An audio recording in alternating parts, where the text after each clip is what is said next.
Good morning, and welcome to the Fairy Tale Unit. This is Hansel and Gretel. In the video playlist, these videos are 17 and 18. Now, 18 is in fact a false video, but it's very entertaining, and I think you'll enjoy it.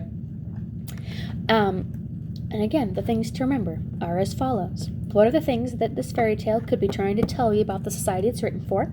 How does it react to the supernatural and why? How does it treat men and women? How is it different depending on where it's written and the same? How are the movie clips, poems, and articles related to the story? So Hansel and Gretel. Remember, Hansel and Gretel takes place during the starving times in Germany, which is when people would take their children and be like, I don't want to watch you starve to death, so go starve to death in the forest. So you don't watch me die, I don't want you to die, and maybe you can find some berries. And some people were like, fresh child meat? Cannibals. So, that's the backdrop for this particular creepy story. Once upon a time, there's a woodcutter and his wife. Some stories say she's the stepmother. Which... okay. And they have two children, Hansel and Gretel. And he's a woodcutter, and they're not doing very well because no one wants to buy firewood right now because everyone's like, we're starving to death. So we're good. We're going to find our own firewood, thank you. So they're working on it. They're trying their hardest. It's not going well. And finally the mom's like, we have to send the kids out to the woods. We don't have enough food for all of us to last for the week. You and I can maybe make it a couple extra days. They definitely can't. I don't want to watch them die. Send them out to the woods. And the dad's like, I don't really want to do that. She's like, come on. We're going to do that tomorrow. We're going to take them out into the middle of the woods and we're going to leave them there. And they're like, the dad finally agrees. Now, Hansel has been awake the whole time and hearing the plan. So he sneaks outside, picks up some pebbles, shoves them in his pocket.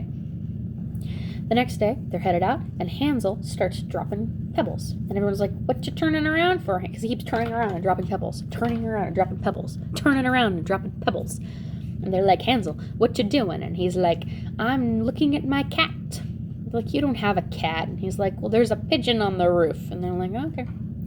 So he drops the pebbles, and then they're abandoned in the woods. But it's okay, because the moonlight shines out when they get back that night, and Hansel and Gretel can follow the pebbles back home. And their parents are like, we're glad to see you, but a little bummed out because now they have to watch them starve to death. So they have the same conversation again, the parents do, and they're like, okay, tomorrow, we're going to leave them in the woods tomorrow. This time, so Hansel hears the whole thing again, and he's like, all right, I'm going to get some pebbles.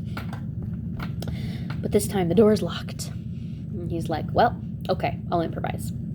So the next day, he gets a crust of bread that he's supposed to share with his sister, and he gives her part of it, and then he takes his and crumples it into breadcrumbs and sprinkles it on the path. And his dad and mom are like, what you doing? And he's like, waving goodbye to my pigeon. And they're like, dude, okay. So he sprinkles the breadcrumbs, making a path, but the birds come up and eat all the breadcrumbs, but he doesn't notice because he's too smart. He's too stuck with his own cleverness. So they get to the middle of the woods, and the dad cuts some trees and sends Hansel and Gretel out to pick some kindling up, and then the mom and dad go back to the castle, back to their house, and they eat their last little meal and then get ready to starve to death. And Hansel and Gretel are lost in the woods, and Hansel's like, it's okay, we're going to follow the breadcrumbs. But they can't find them because the birds ate them. So Hansel and Gretel are now wandering through the woods when they smell this delicious, delicious smell. And what do they see but a house made entirely of gingerbread, coated with candy. And they're just so hungry, they're like, oh my gosh, it's a candy house. So they run, because they haven't had food in a while, and they start peeling off pieces of the house. And Hansel breaks a window and starts eating that because it's solid sugar, and Gretel's chewing on the door frame. And then they hear this voice from inside, nibble, nibble, little mouse, who's that nibbling on my house? And they're like, oop. And they're silent. And the voice goes away. Then they keep eating. And then they hear it again.